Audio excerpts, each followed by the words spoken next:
नमस्कार दोस्तों, स्वागत है आपका मुकेश क्लासेज में। यहाँ पर आज हम बात करने वाले हैं लोक देवताओं के बारे में। जैसा कि हमारे यहाँ पे टॉपिक चल रहा है लोक देवता, और यहाँ पर हम पहले पढ़ चुके हैं रामदेव जी के बारे में। और मैंने आपको बताया था कि रामदेव जी जो है वो पंच पीरों में शामिल है। तो वैसे हम इसे कड़ी को आगे बढ़ाते हुए हम बात करेंगे आज पापू जी के बारे में। और पापू जी के बारे में आपको पहले बता चुका हूँ कि ये भी हमारे क्या है, लोक देवता के अंतर्गत हमारे आते हैं। तो गाइस आज हम पूरे का पूरा यहाँ पे पापू जी के बारे में पूरा का पूरा पढ़ने वाले हैं। तो देखिए यहाँ पर क्या क्या इनका बायोडाटा रहता है, क्या क्या इन्होंने अच्छे काम किए अपने जीवन के लिए, जिनका नाम जिस कारण का नाम क्या है हमारे समाज में क्या हो गया, प्रसिद्ध हो गया। तो मित्रों इनका पूरा बायोडाटा हम यहाँ पे सबसे पहले पढ़ने वाले हैं। जो पापू जी है वो क्या है, कहाँ के रहने वाले हैं, पिता कौन है, माता जी कौन है, बहन वगैरह, इनके जो बायोडाटा है उसके बारे में बात करेंगे। ठीक है, तो देखो मित्रों पापू जी है, सबसे पहले हम यहाँ पे बात कर लेते हैं इनका जन्म कब हुआ था। तो जन्म यहाँ पे देखो मित्रों, जन्म की अगर हम बात करें तो सीधा सा आपको ध्यान रखना है 1296 ईस्वी आपको ध्यान रखना है। ठीक है, 1296 ईस्वी क्या हो जाएगा मित्रों, इनका जन्म हो जाएगा। यानी कि इनका जन्म कब हुआ था, 1296 ईस्वी में इनका क्या हुआ था मित्रों, जन्म हुआ था। ये डेट आपको ध्यान रखनी है। और जन्म कहां पर हुआ था ये भी आपको विशेष तौर पर ध्यान रखना है मित्रों कि इनका जन्म कहां पर हुआ था। ठीक है, तो देखो कोलुमंड, और कोलुमंड मित्रों कहां पर हमारा, फलोदी में। ठीक है, कहां पर ये, फलोदी। और फलोदी कहां पर पड़ता है, ये जोधपुर में। कहां पर है मित्रों, जोधपुर में। यानी कि कहां पर इनका जन्म हुआ था, कोलुमंड फलोदी जोधपुर में मित्रों क्या हुआ था, इनका जन्म हुआ था। कहां पर मित्रों इनका जन्म हुआ था, कोलुमंड फलोदी जोधपुर में इनका जन्म हुआ था। ठीक है, देखो बात करते हैं इनका पिताजी के बारे में कि इनके पिताजी जो है, इनके पिताजी का क्या नाम है, तो वो भी आपको ध्यान में रखना है। तो मित्रों देखो पिताजी के बारे में बात करते हैं। पिताजी कौन हो जाएंगे इनके, पिताजी का नाम मित्रों हमारे पास आता है धांधल जी। क्या आता है मित्रों, धांधल जी। क्या नाम है पिताजी का, धांधल जी। इनकी जाति क्या है मित्रों, जाति का आपको ध्यान रखना है, और गोत्र आपको ध्यान रखना है। ठीक है, तो देखो मित्रों इनका जाति क्या हो जाएगी और गोत्र क्या हो जाएगी। तो गोत्र की अगर हम बात करें मित्रों तो गोत्र हमारे पास हो जाएगी राठौड़। क्या हो जाएगी मित्रों, राठौड़। गोत्र हमारे पास क्या हो जाएगी, राठौड़। और जाति की अगर बात करें तो मैं आपको पहले बता चुका हूं कि जितने भी पंचपीर है मित्रों, ये पंचपीर क्या है, राजपूत है। क्या है मित्रों, राजपूत है। यानी कि जितने भी पंचपीर है क्या हो जाएंगे, हमारे राजपूत है। ठीक है, तो देखो पापू जी की बात कर रहे हैं। पापू जी का जन्म कब हुआ है, 1296 ईस्वी में इनका जन्म हुआ है। कहां पर जन्म हुआ है, तो डेट आपको ध्यान रखनी है 1296। और कहां पर हुआ है, कोलुमंड फलोदी जोधपुर में पापू जी का जन्म हुआ है। पिताजी की हमने बात की, यहाँ पे पिताजी का नाम क्या है मित्रों, धांधल जी है। और जब गोत्र क्या है इनकी, राठौड़ है। और जाति की अगर हम यहाँ पे बात करें तो जाति क्या हो जाएगी मित्रों, इनकी राजपूत हो जाएगी। ठीक है, माता जी के बारे में बात करते हैं मित्रों। और माता जी के अगर यहाँ पर देखें तो माता का नाम देखो, तो माता जी का नाम है कमला देव। क्या नाम मित्रों, कमला देव इनकी माता जी का नाम है। ठीक है, बात करते हैं मित्रों इनकी पत्नी के बारे में। या सबसे पहले पत्नी देख लो यहाँ पे, पत्नी। ठीक है, तो मित्रों इनकी पत्नी की बात करते हैं। और इनकी जो पत्नी का नाम हमारे पास आता है मित्रों वो है सुप्यार देव। क्या है, सुप्यार देव। ये हमारे पास क्या है, ये हमारे पास इनकी पत्नी आ जाती है। किसके मित्रों, पापू जी की। ठीक है, जो सुप्यार देव है मित्रों ये रहने वाली कहां की, तो आपको ये भी आपको ध्यान रखना है, ये रहने वाली है अमरकोट की। कहां की है, अमरकोट की।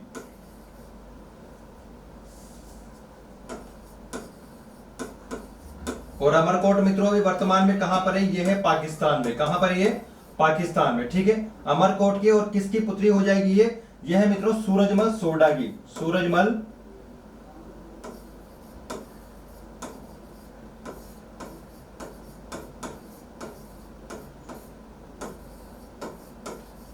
चलो ये लिख दिया मैंने यहाँ पर आपके लिए सुविधा के लिए। ठीक है, किसकी पुत्री मित्रों, बात कर रहे हैं सुप्यार देव की। जो सुप्यार देव है ये किसकी पुत्री हो जाएगी, ये हो जाएगी सूरजमल सोडा की पुत्री।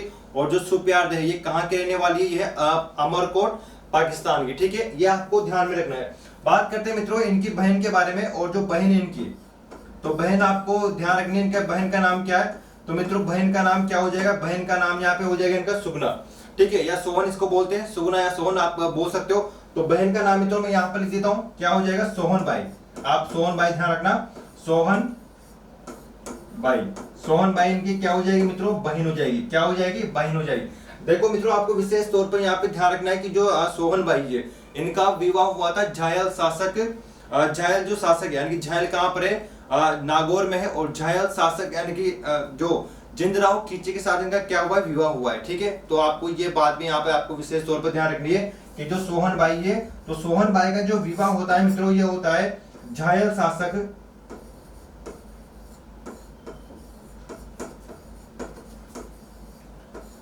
जिंदराव खींचे के साथ। तो मैं इसको रेड में लिखता हूं ताकि आपकी सुविधा के अनुसार आपको याद जाएगा। ठीक है, किसके साथ होता है, जिंदराव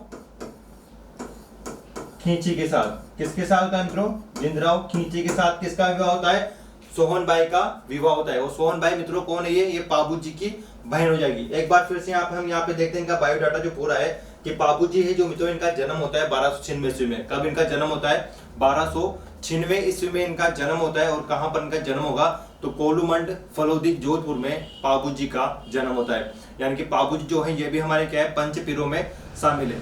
पिताजी की अगर हम बात करें तो पिताजी का नाम हमारे पास आ जाएगा धांधल जी राठौड़। ठीक है, जाति क्या हो जाएगी इनकी, राजपूत हो जाएगी। माता का नाम मित्रों हमारे पास क्या देखने को मिलता है, कमला दे इनकी माता जी का नाम है। ठीक है, माता जी का क्या नाम हो जाएगा, कमला दे हो जाएगा। पत्नी की बात करें तो पत्नी का क्या नाम है, सुप्यार दे, या इसको बोलते हैं फूलम दे। तो आप अगर लिख रहा हो, अगर नोट्स बना रहे हो तो लिख लेना, क्वेश्चन में फूलम दे भी इसको बोलते हैं। ठीक है, सुप्यार दे या फूलम दे। क्लियर है बात। देखो बहन का क्या नाम हो जाएगा, बहन का नाम है सोहन बाई। क्या नाम हो जाएगा मित्रों, सोहन बाई इनकी बहन का नाम है। और जो सोहन बाई का जो विवाह हुआ था, मैं यहाँ पर लिख देता हूँ, इनका जो विवाह हुआ था विवाह किसके साथ हुआ था, किसके साथ हुआ था, झायल शासक जिंदराव खींची के साथ। झायल कहां पर है मित्रों, जो झायल जो जगह है ये कहां पर है, तो इसको भी यहाँ पे देख लो।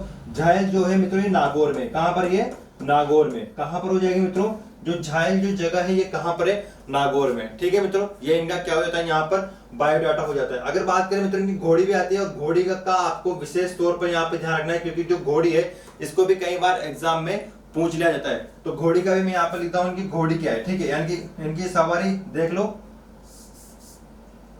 ऐसे देख लो सवारी। ठीक है, तो मित्रों जो पाबू जी है इनकी सवारी क्या हो जाएगी, तो पाबू जी की जो सवारी है उसका नाम क्या है, ये आपको विशेष तौर पर आपको ध्यान रखना है कि पाबू जी की सवारी इसका क्या नाम है, केसर कालमी।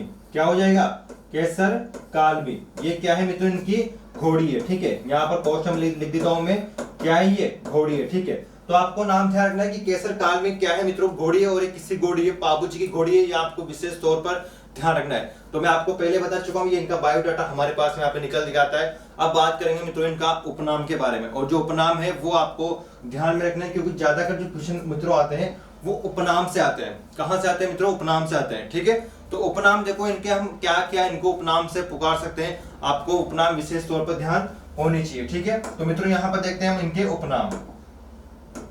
चलो उपनाम देखो, और उपनाम की अगर हम बात करते हैं मित्रों, तो सबसे पहले हमारे पास जो नाम आता है वो आता है पाबू जी का। ठीक है, तो पाबू जी का जो सबसे पहले हमारे पास नाम आता है मित्रों, ये है हाड़ फाड़ के देवता। ठीक है, क्या बोल सकते हैं हम इनको, हाड़ फाड़ के देवता। तो सबसे पहले हमारे पास नाम आएगा हाड़ फाड़ के देवता।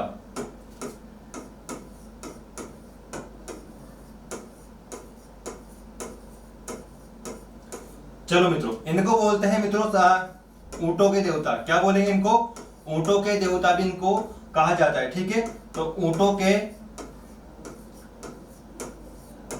देवता हो जाएंगे। क्या हो जाएंगे मित्रों, ऊंटों के देवता इनको कहा जाता है, ऊंटों के देवता इनको कहा जाता है। और हाड़ फाड़ के देवता भी इनको कहा जाता है। वेरी इंपॉर्टेंट, मैं आपको नाम यहाँ पे लिख रहा हूं, वो भी आपको विशेष तौर पे यहाँ पे ध्यान रखना है, इनका नाम क्या है। ठीक है, तो देखो मित्रों इनको बोलते हैं लक्ष्मण का अवतार। ये मैं रेड पेन से लिख रहा हूं, लक्ष्मण का अवतार। किसको बोलते हैं, लक्ष्मण का अवतार। तो मित्रों लक्ष्मण का जो अवतार है वो किसको बोलेंगे, पाबू जी को बोलेंगे। किसको बोलेंगे, पाबू जी को। ठीक है, पाबू जी हमारे क्या हो जाएंगे मित्रों, लक्ष्मण के अवतार हो जाएंगे। ठीक है, अगला ध्यान रखो मित्रों, इनको बोलते हैं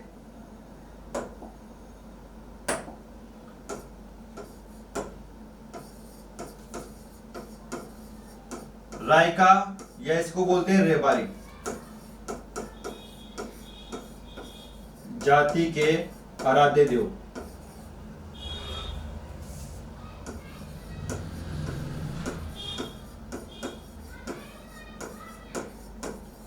चलो हमारा अगला नाम क्या आ गया मित्रों, इनको बोलते हैं रायका, या रायका ही क्या है, रेबारी जाति है। यानी कि रायका और रेबारी कौन है, ये ऊंट पालक जाति है।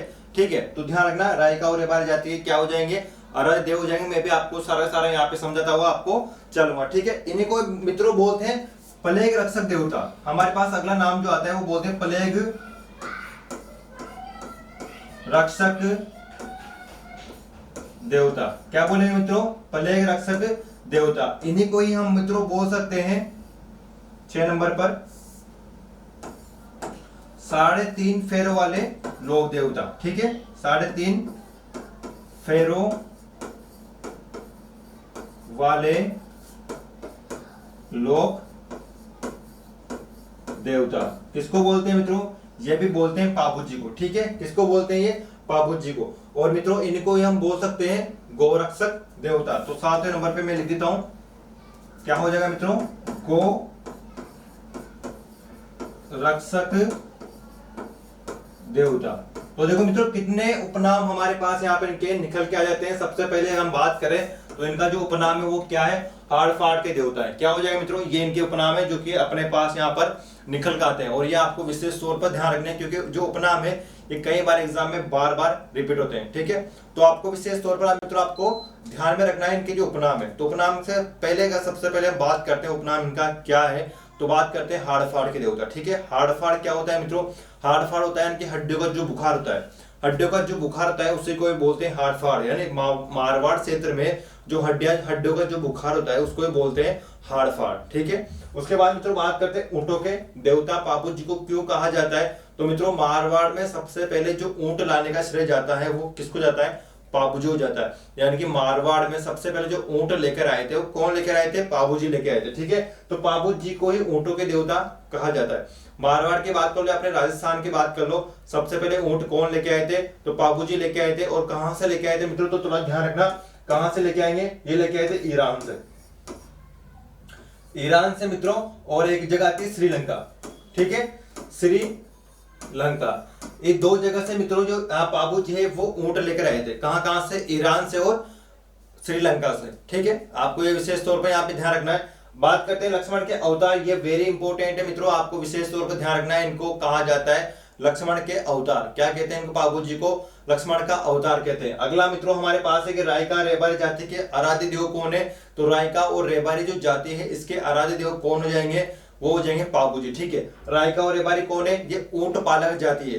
क्या है मित्रों? ऊंट पालक जाति। यानी कि रायका और जो रेबारी है ये दोनों क्या करते हैं? दोनों जातियां ऊंट पालती है, ठीक है। अब ऊंट पालेगी तो सिंपल सी बात है मित्रों, ऊंट कौन लेके आए थे अपने क्षेत्र में? मारवाड़ क्षेत्र में तो पाबू जी लेके आए थे। तो पाबू जी को क्या मानती है रायका और रेबारी जाति? अपना आराध्य देव मानती है, ठीक है।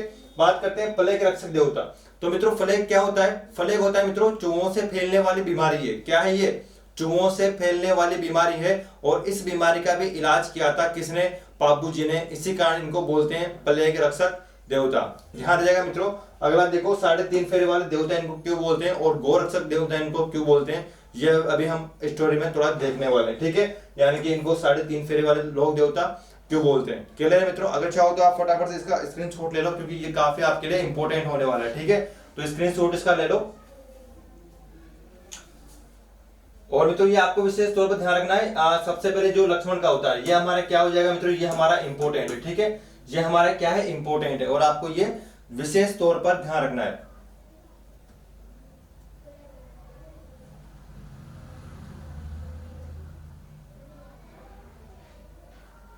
चलिए अगला मित्रों बात करते हैं हम यहाँ पे अगली। देखो अगला हमारे पास है जो मैंने आपको बताया कि 3.5 फेरे वाले लोक देवता इनको क्यों कहा जाता है। थोड़ा कहानी है उसको थोड़ा ध्यान देना, ठीक है। मैंने आपको बताया कि पाबू जी मित्रों कहाँ के रहने वाले हैं। तो पाबू जी रहने वाले फलौदी के। कहाँ के मित्रों? ये है फलौदी के, ठीक है। यानी कि कोलूमंड जो गांव आता है, कोलूमंड लिख लो पूरा ही।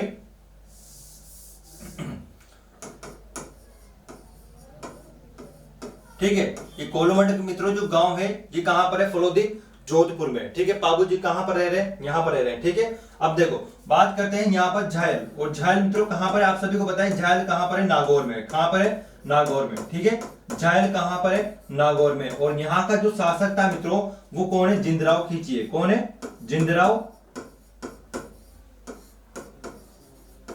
खींची। कौन हो जाएगा मित्रों? जिंदराव खींची। सिंपल सी बात है कि इनके जो पाबू जी हैं इनका बहन का विवाह हो चुका है किसके साथ? जिंदराव खींची के साथ, ठीक है।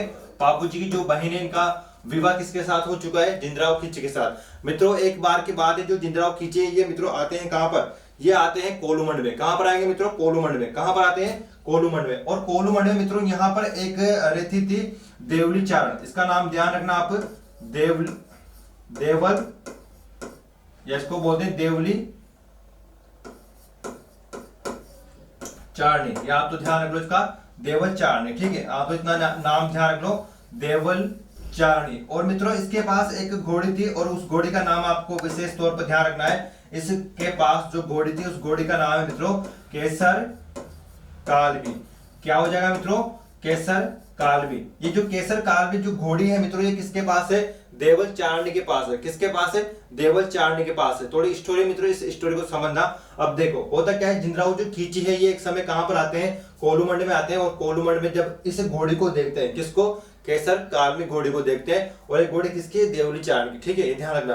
तो इस घोड़ी को देखते हैं और जिंदराव जो खींचे हैं वो बाबूजी से बोलते हैं कि मुझे ये घोड़ी चाहिए। यानी कि उस समय पे देखो मित्रों ये जो घोड़ी थी वो काफी सुंदर थी, ठीक है।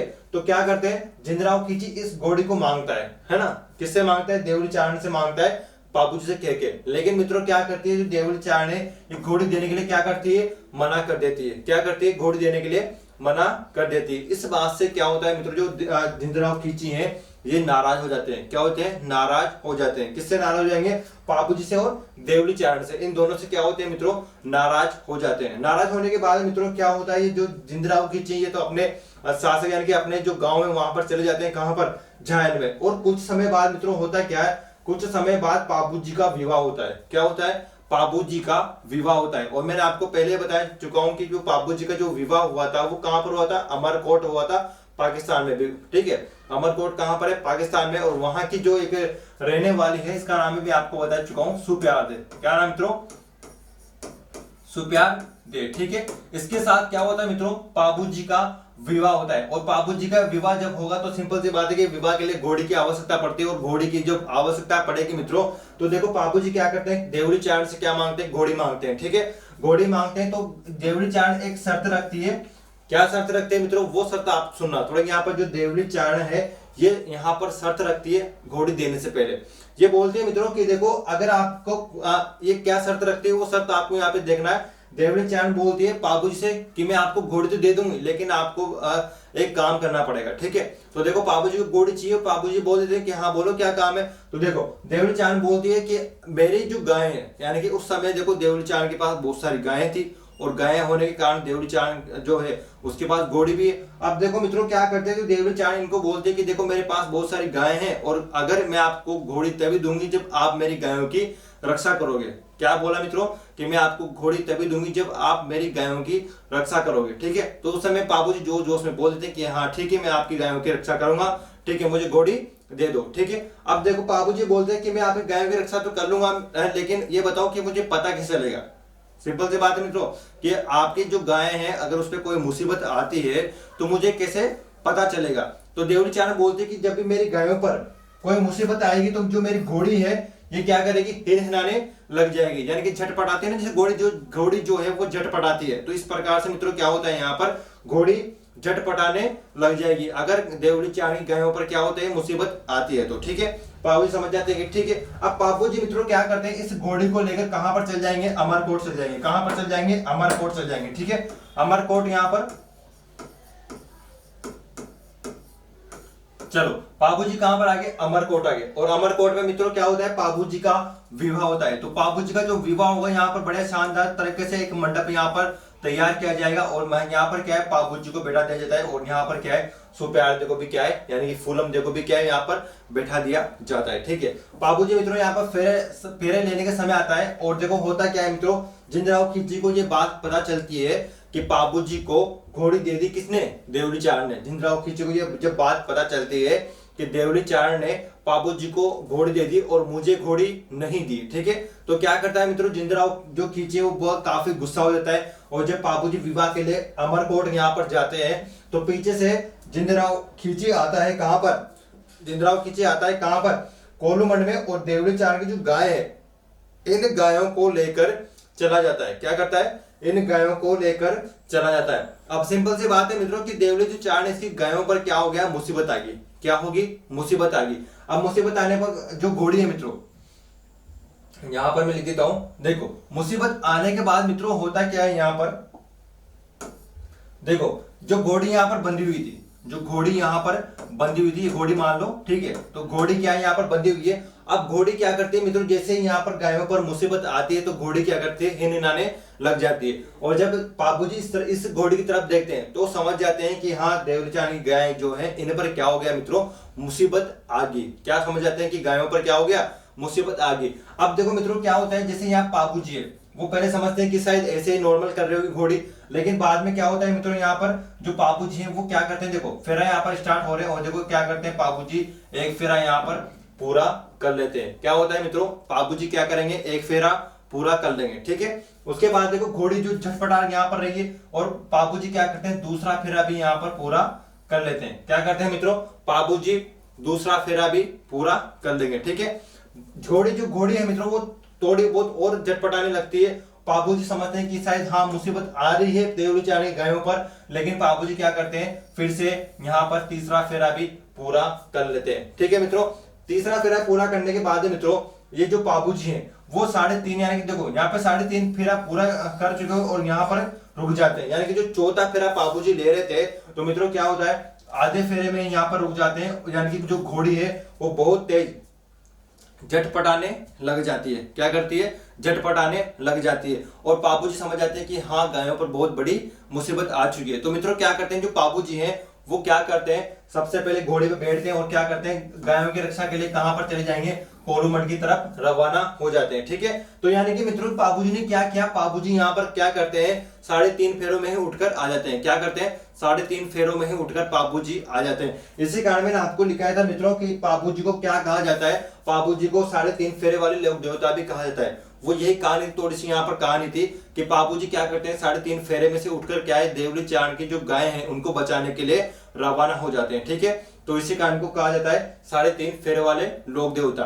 बात करते हैं इनको गोरक्षक क्यों कहा जाता है, क्योंकि बाबूजी ने क्या किया था मित्रों, बाबूजी ने क्या किया था, देवली चांद की गायों की रक्षा करी थी। और मित्रों कोलूमठ के पास में एक गांव आता है और इस गांव का नाम है देचू। क्या है मित्रों, देचू। और ये देचू भी कहां पर है, जोधपुर में। क्या नाम है इसका, देचू। यहाँ पर बाबूजी का और जिंदराव खींचे का काफी युद्ध होता है, यानी कि भयानक यहाँ पर युद्ध होता है। और इस युद्ध में मित्रों क्या होता है, बाबूजी की मृत्यु हो जाती है। क्या होता है, यहाँ पर बाबूजी की मृत्यु हो जाती है, ठीक है।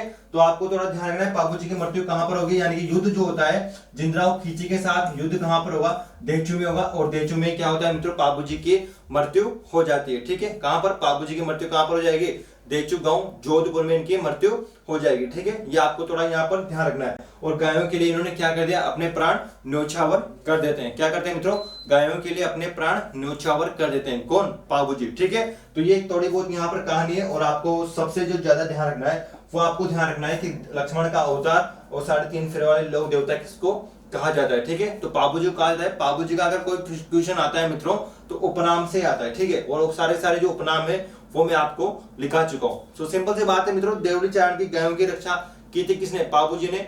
और घोड़ी का नाम आपको ध्यान रखना है विशेष तौर पर, क्या है, केसर काल में बाबूजी की घोड़ी का नाम है, ठीक है। युद्ध किसके साथ किया गया था, बाबूजी ने किसके साथ युद्ध किया था, तो जिंदराव खींची के साथ बाबूजी ने क्या किया था, युद्ध किया था। और कहां पर किया था, देचू गांव में किया था, ठीक है। देचू गांव कहां पर है, फलोदी जोधपुर में। क्लियर है मित्रों, ठीक है। बात करते हैं मित्रों इनका मंदिर कहां पर बना होगा। तो सिंपल सी बात है कि जो बाबूजी का जो मंदिर बना हुआ है तो कहां पर बना हुआ है, कोलूमठ फलोदी में ही इनका मंदिर बना हुआ है। ये आपको विशेष तौर पर ध्यान रखना है, ठीक है। अगर बात करें मित्रों तो इनके मंदिर में, बाबूजी के मंदिर में एक विशेष प्रकार का नृत्य किया जाता है और उस नृत्य का नाम क्या है, थाली नृत्य। मैं यहाँ पे लिख देता हूँ मित्रों। चलो देखो, मंदिर की बात करें अगर, इनका जो मंदिर है वो कहां पर बना हुआ है, बाबूजी का मंदिर, ठीक है। तो मित्रों बाबूजी का जो मंदिर बना हुआ है वो बना हुआ है कोलूमंड में। कहां पर, कोलू मंड। और ये कहां पर मित्रों, आप सभी को पता है कहां पर, ये जोधपुर में, ठीक है। कहां पर हो जाएगा, ये जोधपुर में हो जाएगा। और यहाँ पर क्या है, इनका मंदिर बना हुआ है, ठीक है। देखो इनका जो मंदिर है यहाँ पर विशेषता क्या है, यहाँ पर एक नृत्य किया जाता है और नृत्य का नाम क्या हो जाएगा, ये आपको विशेष तौर पर यहाँ पे ध्यान रखना है कि इनके मंदिर में थाली नृत्य किया जाता है। कौन सा नृत्य मित्रों, थाली नृत्य किया जाता है। तो थाली नृत्य कहां पर किया जाएगा, इनके मंदिर के यहाँ पर क्या किया जाएगा, थाली नृत्य। आपको विशेष तौर पर ध्यान रखना है कि थाली नृत्य कहाँ पर किया जाता है। तो कहाँ पर करेंगे मित्रों, पाबू जी के यहाँ पर करेंगे। और कब करेंगे, मेले के टाइम पे। और मेला मित्रों कब बढ़ता है, तो मेला की अगर बात करें, ठीक है, तो ध्यान रखना मित्रों, मेला कब बढ़ता है इनका, मेला बढ़ेगा चैत्र अमावस्या में। कब बढ़ेगा, चैत्र अमावस्या में, ठीक है। इस चैत्र अमावस्या मित्रों यहाँ पर क्या बढ़ता है, मेला बढ़ता है। और इसी मेले में मित्रों क्या होता है, यहाँ पर आपको विशेष तौर पर ध्यान रखना है कि इसी मेले में क्या होता है, थाली नृत्य किया जाता है। और थाली नृत्य कहाँ पर करेंगे, पाबू जी के मंदिर में या मेले में, ठीक है। तो मंदिर कहाँ पर बना हुआ है, कोडुमठ फलोदी जोधपुर में बना हुआ है, ठीक है। अगर मित्रों आप लिखना चाहो तो लिख लेना कि मारवाड़ में सबसे सर्वप्रथम ऊंट लाने का जो श्रेय है वो किसको दिया जाता है, तो किसको दिया जाएगा, पाबू जी को, ठीक है। मारवाड़ में सबसे पहले ऊंट लाने का जो श्रेय है वो पाबू जी को दिया जाता है, ठीक है। हम जैसे कि हमने पढ़ी थी मित्रों रामदेव जी की फड़, क्या पढ़ी थी हमने, रामदेव जी की फड़। तो मित्रों विशेष तौर पर आपको ध्यान रखना है कि फड़ की अगर हम बात करें, किसके मित्रों, फड़ की, तो देखो पाबू जी हैं, पाबू जी की फड़ की अगर मित्रों हम बात करें तो एक बात आपको विशेष तौर पर ध्यान रखनी है कि इनकी फड़ सबसे लोकप्रिय फड़ है, ठीक है। देखो सबसे लोकप्रिय फड़,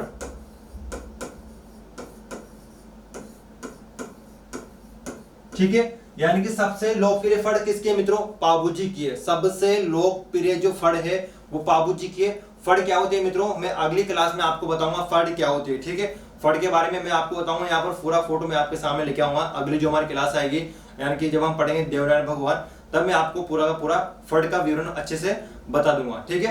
तो अभी आप समझो कि सबसे जो लोकप्रिय फड़ है वो किसकी है, पाबू जी की है। और मित्रों ध्यान रखना कि फड़ होगी तो इसका वाचन भी किया जाएगा। और इसका जो वाचन किया जाता है मित्रों, तो आपको ध्यान रखना है इसका वाचन, ठीक है। तो वाचन, अगर मित्रों हम बात करें वाचन की, अगर इसका वाचन रायका या रेबारी जाति करती है, कौन मित्रों, रायका या रेबारी जाति। मित्रों यहाँ पे थोड़ा ध्यान देना कि अगर इस फड़ का वाचन रायका या रेबारी जाति करती है तो रावण हत्ता वाद्य यंत्र बजाएगी। कौन सा, रावण हत्ता वाद्य यंत्र बजाएगी, ठीक है। क्या बजाएगी मित्रों, रावण हत्ता वाद्य यंत्र बजाएगी। अगर इस फड़ का वाचन रायका या रेबारी जाति करती है तो रावण हत्ता वाद्य यंत्र बजाया जाता है। कौन सा मित्रों, रावण हत्ता वाद्य यंत्र। अगर मित्रों इसी फड़ का वाचन थोरी जाति करेगी, कौन, इसी फड़ का वाचन थोरी जाति के द्वारा किया जाता है। किसके द्वारा, थोरी जाति के द्वारा अगर इस फड़ का वाचन किया जाता है मित्रों, तो कौन सा वाद्य यंत्र बजाएगी, ये बजाएगी सारंगी। क्या बजाएगी मित्रों, सारंगी वाद्य यंत्र बजाएगी। क्या बजाएगी, सारंगी वाद्य यंत्र बजाएगी। दोनों मित्रों डिफरेंट है और दोनों ही आपको ध्यान रखना है, ठीक है। अगर पाबू जी की जो फड़ है, अगर पाबू जी की जो फड़ है इसका जो वाचन करेगी रायका या रेबारी जाति, तो कौन सा वाद्य यंत्र बजाएगी, रावण हत्ता वाद्य यंत्र बजाएगी, ठीक है। अगर इस फड़ का वाचन करती है थोरी जाति, तो मित्रों कौन सा वाद्य यंत्र बजाएगी, ये बजाएगी सारंगी वाद्य यंत्र, ठीक है। दोनों में ही अंतर है और दोनों ही आपको विशेष तौर पर ध्यान रखना है। क्लियर है मित्रों, ये बातें आपको विशेष तौर पर ध्यान रखनी है। और इनका जो मेला है वो कब बढ़ता है, चैत्र अमावस्या में पाबू जी का मेला बढ़ता है। और इस मेले की विशेषता क्या है मित्रों, यहाँ पर थाली नृत्य किया जाता है। क्या होगा मित्रों, यहाँ पर थाली नृत्य किया जाता है, ठीक है। और मित्रों आपको ध्यान रखना है कि मंदिर कहाँ पर बना हुआ है इनका, पाबू जी का, तो कोडुमठ फलोदी जोधपुर में इनका मंदिर बना हुआ है। ये हमारे पाबू जी है मित्रों, और यहाँ पर हमारे पाबू जी समाप्त होते हैं। सारी जो इंपॉर्टेंट चीजें है वो मैं आपको लिखा चुका हूँ पाबू जी के बारे में, ठीक है। उम्मीद करता हूँ कि आपको ये वाली वीडियो अच्छी लगी होगी। वीडियो अच्छी लगी होगी लाइक वाइक कर देना, यूट्यूब पे सब्सक्राइब कर देना, ठीक है। तो मित्रों मिलते हैं अगली क्लास में, ठीक है। बाय बाय, धन्यवाद।